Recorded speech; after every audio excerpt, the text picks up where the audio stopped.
अब जैसे हम हमारे फील्ड में कास्टिंग वाले हो गए, डायरेक्टर्स हो गए, एक्टर्स हो गए, वो हिंदू भी हैं, मुस्लिम भी हैं, अलग अलग धर्म के आते हैं। लेकिन जहाँ पॉलिटिक्स में न्यूज़ में आते हैं ना, तो ये आपको ऐसा परोस के दिखाते हैं कि नहीं आपस में बहुत झगड़े हैं। बस पेशेंस रखिएगा, हिम्मत मत हारिएगा, एक दिन ज़रूर कामयाब होंगे। नमस्कार, मैं हूं प्रवीण और आप देख रहे हैं इंडिया टाइम 24 न्यूज़। और आज हम मौजूद हैं सागरपुर में स्थित अंसारी हॉस्पिटल में और मेरे साथ एक ऐसी शख्सियत मौजूद है जिन्होंने बहुत ही थोड़े समय में टीवी की दुनिया में एक अलग पहचान बनाई हुई है। और निश्चित तौर पर आपने इन्हें जाने माने धारावाहिक क्राइम पेट्रोल में भी देखा होगा, इनकी एक्टिंग का जलवा भी देखा होगा। तो बहुत बहुत स्वागत है सर आपका। Thank you so much sir. Puneet ji, सबसे पहले सवाल मेरा यही है, आज आप अंसारी हॉस्पिटल पहुंचे हैं, आपके पिताजी की यहाँ सर्जरी हुई है, कैसा एक्सपीरियंस था और कैसा जो है स्टाफ जो था यहाँ कितना कोऑपरेटिव है? सर सबसे पहले जब मेरे फादर का जब ऑपरेशन होना था तो थोड़ी टेंशन थी कि क्या उनको वो फैसिलिटी मिल पाएगी, क्या अच्छे से ऑपरेशन हो पाएगा। जैसे जब करीबियों का जब कोई परेशानी होती है तो आपको थोड़ा डर ज़्यादा लगता है, लेकिन जब हम यहाँ पर आए तो इन्होंने एकदम घर जैसा महसूस करवाया है। अच्छे से ऑपरेशन हुआ, सारी फैसिलिटी दी, डॉक्टर सर भी बार बार आए, चेकअप किया टाइम से।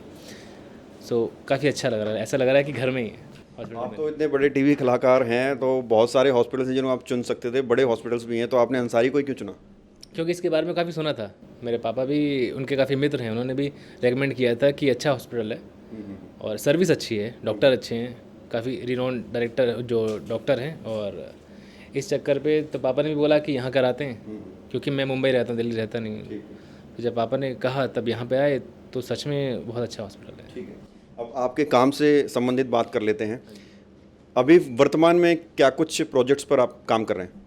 एक खुद की सीरीज़ है जो मैं बना रहा हूँ, न्यूज़ 3.0, वो भी आपको जल्दी देखने में मिलेगी। और एक सीरियल मैं कर रहा हूँ छुटकी छोटंकी, जो MX प्लेयर और आज़ाद चैनल पे आ रहा है। और एक दो प्रोजेक्ट हैं, वो भी ज़रा लाइनअप हो जाए तो बता पाऊँगा उसके बारे में। एक्टिंग की शुरुआत कैसे हुई, कैसे इसमें इंटरेस्ट आया? और आपने आपके बारे में हम पढ़ रहे थे, काफ़ी स्ट्रगल भी किया है आपने, तो कैसे शुरुआत हुई? सर शुरुआत कैसी हुई ये तो मुझे नहीं पता, बट हाँ एक चीज़ आइडिया है कि मैं जब मैंने 10th पास की तब मेरा ये था कि शायद मैं डॉक्टर बनूंगा। तब लगा कि नहीं यार डॉक्टर तो नहीं बन पाएंगे, काफ़ी पढ़ाई है। फिर लगा कि मैं MBA कर लूँगा। तो जब कुछ भी नहीं हुआ तब एक दिमाग में ख्याल आया, क्योंकि मेरे पापा भी जो हैं वो एक टाइम पे नाटक कर चुके हैं, थिएटर कर चुके हैं। तो एक कीड़ा तो है जो फादर से सन में आया है, तो एक्टिंग करने का शौक़ था। तब लगा कि अगर मैं एक्टर बन जाऊँगा तो सारे रोल मैं कर लूँगा, डॉक्टर भी बन जाऊँगा, सब पुलिस वाला ही बन जाऊँगा, सब बन जाऊँगा। तो धीरे धीरे इसकी जर्नी शुरू हुई, थिएटर किया दिल्ली में, मुंबई शिफ्ट हुआ, फिर वहाँ काफ़ी स्ट्रगल किया और धीरे धीरे काम मिलने लगा सर। कुछ ऐसे युवा भाई हैं जो करियर बनाना चाहते हैं टीवी जगत में, लेकिन कहीं ना कहीं किसी मोड़ पे आकर जब वो सफल नहीं हो पाते तो हार मान लेते हैं। एक युवा एक्टर के तौर पर आप उन्हें क्या राय देंगे? सर सबसे ज़रूरी राय मैं यही दूंगा कि चाहे कुछ भी हो, हिम्मत मत हारिए, लगे रहिए, आपका टाइम आएगा, सबका आया है, सबका आता है। बस पेशेंस रखिएगा, हिम्मत मत हारिएगा, एक दिन ज़रूर कामयाब होंगे। आपकी एक्टिंग में ज़्यादातर देखा गया है कि हीरो के पीछे एक विलन छुपा होता है तो ये किरदार आप खुद चुनते हैं या फिर स्क्रिप्ट में ऐसा होता है? सर ये स्क्रिप्ट की डिमांड होती है। अभी क्या है, मेरा फेस डायरेक्टर को लगता है कि पॉजिटिव है, तो वो बोलते हैं कि यार इस चेहरे के साथ खेला जा सकता है, कि स्टार्टिंग में दिखाते हैं पॉजिटिव है, एंड में हम दिखाते हैं कि नेगेटिव है। मेरे डायरेक्टर अक्सर बोलते हैं कि उनकी जो मदर हैं, वो जैसे मैं आता हूँ तब देख के बोलती यही कुछ करेगा, ये शरीफ दिख रहा ज़्यादा, यही एंड में कुछ करेगा। ठीक है।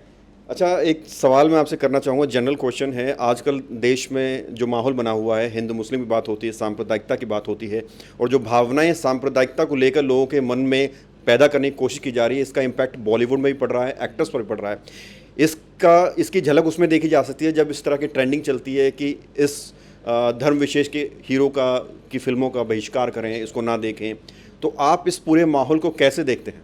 सर ये अगर मैं बताऊं, क्योंकि मैं खुद इंडस्ट्री में काम करता हूं, टीवी इंडस्ट्री में, तो ये अंदर नहीं, ये आपको बाहर देखने को मिलता है। लेकिन जैसे आप उस फील्ड में आके लोगों से पूछेंगे ना, तो अब जैसे हम हमारे फील्ड में कास्टिंग वाले हो गए, डायरेक्टर्स हो गए, एक्टर्स हो गए, वो हिंदू भी हैं, मुस्लिम भी हैं, अलग अलग धर्म के आते हैं, वो सब मिल के काम करते हैं। लेकिन जहाँ पॉलिटिक्स में न्यूज़ में आते हैं ना, तो ये आपको ऐसा परोस के दिखाते हैं कि नहीं आपस में बहुत झगड़े हैं, गुटबाजी हो रही है। पर अंदरूनी तौर पे रियल ग्राउंड में लोग आपस में बड़ा प्यार करते हैं। क्योंकि मुझे खुद कितने मुस्लिम लोगों ने काम दिए, मेरे डायरेक्टर मुस्लिम्स हैं, मेरे फ्रेंड मुस्लिम्स हैं। तो ये सब सर इसलिए हम टीवी अवॉइड ही करते हैं, जितना दूर रहो उतना अच्छा है, बस अपना काम करो, घर आओ। सब पॉलिटिक्स। सब पॉलिटिक्स है सर, बिना पॉलिटिक्स के कुछ नहीं है। लेकिन पिछले दिनों कुछ बयान भी आए थे कुछ टीवी एक्टर्स की तरफ से, वो कहते थे कि यह भारत में हमें डर लगता है, कुछ अवार्ड वापस भी करें। जी हाँ, वो बिल्कुल हुआ था, सब अवार्ड वापस कर रहे थे। अब वो उनकी निजी राय है सर, उनको उन्होंने क्यों ऐसा कहा है या क्या उन पर प्रेशर रहा है करने का, या वो क्या, हर एक आदमी के अपने एक्सपीरियंस रहते हैं। मेरे एक्सपीरियंस अच्छे हैं तो मैं बुरा क्यों बोलूँगा, उनके शायद बुरे हुए होंगे, इसलिए वैसा बोलते हैं सर। तो आपको नहीं लगता कहीं ना कहीं जो है इंडस्ट्री भी बट चुकी है? क्योंकि कश्मीर फाइल्स फिल्म्स जैसे आती हैं, जी तो जी जी। उसमें देखकर लगता है कि कुछ डायरेक्टर्स हैं जो एक अलग एजेंडा लेकर चल रहे हैं, कुछ डायरेक्टर्स हैं अलग एजेंडा लेकर चल रहे हैं, तो कहीं ना कहीं जो है इंडस्ट्री बट रही है। सर चाहे अगर आप इसको बाहर के नज़रिए से देखते हैं, अगर आप ऊपरी पहलू देखते हैं तो हाँ, लेकिन बना तो फिल्म भी रहे हैं। ऐसा तो है नहीं कि उनकी पूरी टीम के अंदर कोई मुस्लिम नहीं होगा, कोई क्रू के अंदर या स्पॉट में टेक्नीशियन में कोई नहीं होगा, सब होते हैं सर, सब करते हैं काम, लेकिन उसको प्रेजेंट करने का तरीका ऐसे होता है। अगर उन्होंने ऐसे प्रेजेंट नहीं किया होता तो शायद नहीं चलती। ऐसे कश्मीर मुद्दे पे पहले भी फिल्में आ चुकी हैं, वो भी चली हैं, लेकिन ये ज़्यादा चली हैं क्योंकि आजकल माहौल गर्म है। आपको कौन सी बॉल पे 6 मारना है ये मालूम होना चाहिए सर, तो बस उस चीज़ का फ़ायदा उठाया है। और जो मुद्दा आना भी चाहिए था, ज़रूरी भी है, लोगों को मालूम, ऐसे नहीं कहता कि बुरा हुआ नहीं, बुरा हुआ भी है, लेकिन सही टाइम पे उन्होंने सही कार्ड प्ले किया है तो उसका फ़ायदा हुआ है सर। और एक बात ये भी कही जाती है कि बॉलीवुड में ज़्यादातर जो है परिवारवाद भी चल रहा है, जो बड़े एक्टर्स हैं वो किसी को आगे ही नहीं आने देते। आपका ये एग्जाम्पल लें, आप कभी बड़ी मूवी में आपने कभी ट्राई किया हो या क्या जवाब मिला हो, उस पर आप क्या कहें? सर ये हर जगह होता है, हर फील्ड में होता है।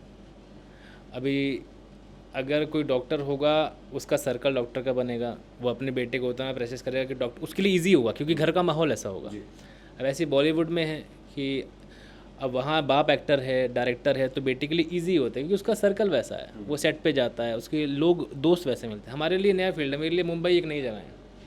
मुझे वहाँ जाके अगर मुझे अपने पापा के साथ, जैसे मेरे पापा आरती का काम करते हैं, उनके बिजनेस में आना पड़ता तो मेरे लिए ईजी होता, क्योंकि मैं उस माहौल में पला बड़ा हूँ। पापा के दोस्त जो मेरे अंकल्स हैं वो सब उस माहौल के हैं।